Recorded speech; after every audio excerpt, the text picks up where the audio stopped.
afternoon, America and the rest of the world. Xander J. Hobson here, stand-up comedian and entertainer, director and producer of boxing documentaries, internet troll to those who need internet trolling. This here is another episode of The Devil's Advocate, brought to you by the Brilliant Artists Movement. We're trying to grow the platform, so please subscribe, like this video, share it, and by all means, leave a comment in the comment section, because I enjoy checking out the feedback from these videos that I make, as well as exchanging opinions and points of views with you all. Now, if you are a detractor and it is your nature to detract, I encourage you to do you. But just know, if you get carried away in my comment section and you become nasty, oh, wow! I'm going to get you. I say, yo! Knock it the fuck off! I am the troll's troll, and trolling me will not be tolerated. So anyway, this thing called being a man is not easy. And if you are a black man, it's twice as hard. But at the end of the day, when you are a man, you got to get up early in the morning and tie up them boots, or slip on those penny loafers, or however you make your money, and you got to get it done. Nobody wants to hear any excuses, and you don't get any credit for the shit that you're supposed to be doing anyway. And in case you're not certain what I'm talking about taking care of your kids, working, and being the best version of yourself that you could be. So, with that said, right, I was talking to a lady friend of mine, and she had the unmitigated gall to say that black women complain about black men being cheap. Now, I can get Kevin Samuelish with the best of them, but I try not to be the kind of guy who attack women, because women have a right to feel how they feel, and it is a fact that women are from Venus and men are from Mars, and we see things drastically different. And when this sister made that comment, it wasn't so much that I had a problem with the comment that she made. The problem I had was black men. And if you've been following my channel, you know how I feel when a person makes a statement that is inclusive. I don't like the idea of a person making broad sweeping statements. Now, it is a fact that there are men, black men in particular, out there who are cheap. That goes without saying. However, there's some black men out there that worship the ground their women walk on, and these black men are the kind of black men who give freely to their women, because it doesn't make them happy that the woman is asking for it. It makes them happy to be able to provide for their boo. Okay, that's a fact. Case in point, I have a couple of friends. One of these guys, both of these guys are fairly well off, but one of these guys is generous and the other guy is miserly. And a few years back, I remember Mother's Day coming up. My one buddy, he bought his wife a Mercedes-Benz and a diamond tennis bracelet. And me and my other friend was like, wow, why'd you buy both? My friend said, because if my baby don't like that diamond tennis bracelet, she could take it back in style in her Mercedes-Benz. Man, I thought that was a great answer. Well, my other buddy, he bought his wife a Mother's Day card and a dildo. Now, that was an interesting gift, and I said, well, why did you buy her both? My buddy said, because if she don't like that card, she can go fuck herself. So, again, this just supports the sister's comment that there are black men out there who are cheap, but there are some black men out there who are generous to a fault. And again, when I say men, I'm talking about all men, but in this case, we're talking about black men. See, if a person is doing something of their own free will and they are in a relationship and they're functioning and the relationship is working, and you got the kind of guy, he might not be the kind of guy who likes to lavish gifts on people. Matter of fact, when you have the person who enjoys giving gifts is their love language. Now you might have some brothers, they the kind of guys, their love language might not be giving gifts. Their love language might be fixing things around the house and tending to your needs. So it's not fair if you hooked up with a fella, he's a good guy, and his love language may be deeds and not gifts. You might have another brother, his love language may be affection, and so forth and so forth.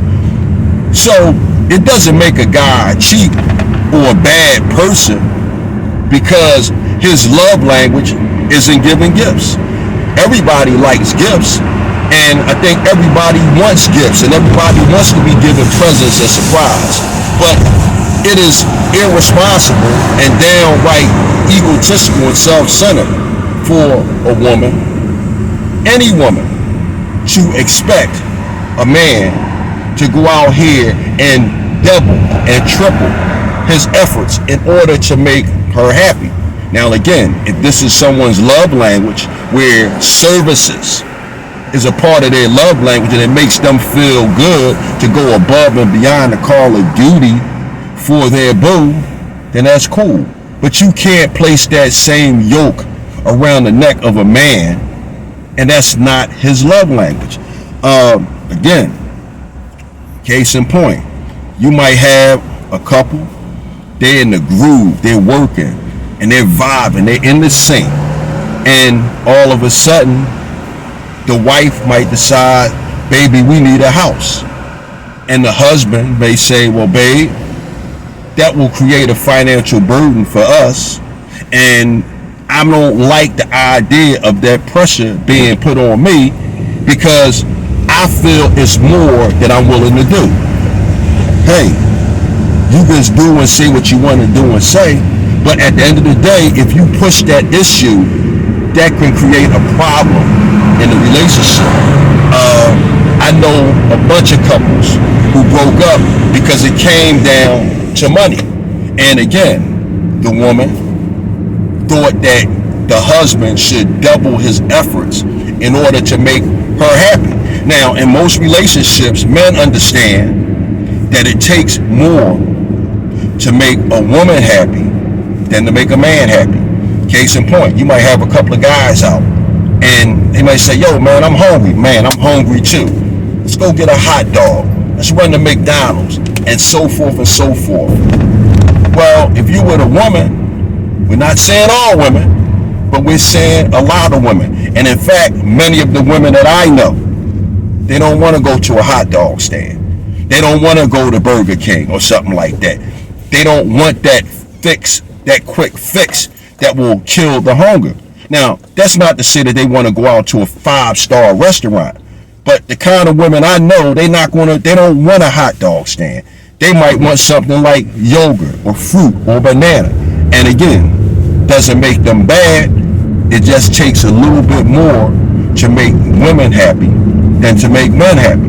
So, this is what I was thinking about, because again, I didn't realize that this gender war was so ferocious, and I didn't realize that so many men and women were at one another's throats. But I tell you one thing, as the devil's advocate, it gives me a whole lot of great content to put out there, and it gives me time or the opportunity. It gives me the opportunity to grow my channel, but it also gives me the opportunity to put out a lot of great thought-provoking content that has worked for me throughout the years. Now, before I close out this video, I want to say this.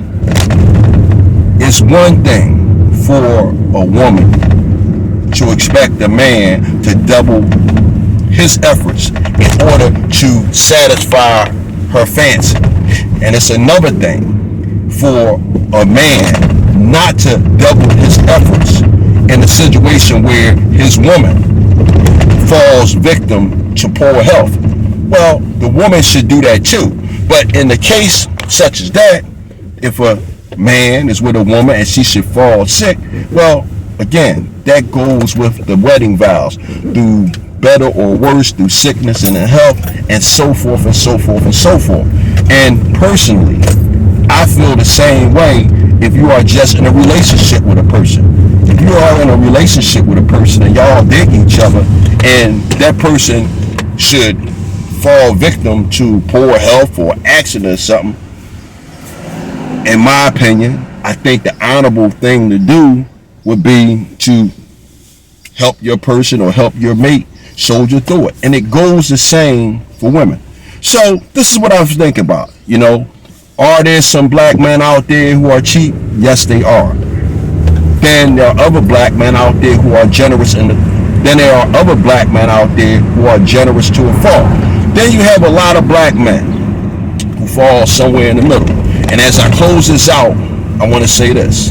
For those brothers that fall somewhere in the middle, especially us older guys, a lot of us fall somewhere in the middle because black men and black women know that when it was all said and done, at the end of the day, the black man has always been the last hired and the first fired. And in this day and time, when you have this huge influx of immigrants from other countries coming into America and competing with blacks, whites, Hispanics, and all the other Americans who were here before they started opening up the floodgates, hey man, a brother gotta really, really be mindful what he do with his money. Because when it's all said and done, you gotta respect your money, because you never know when you might need your money to save you. So with that said, I'm done with it. Bam! A little boy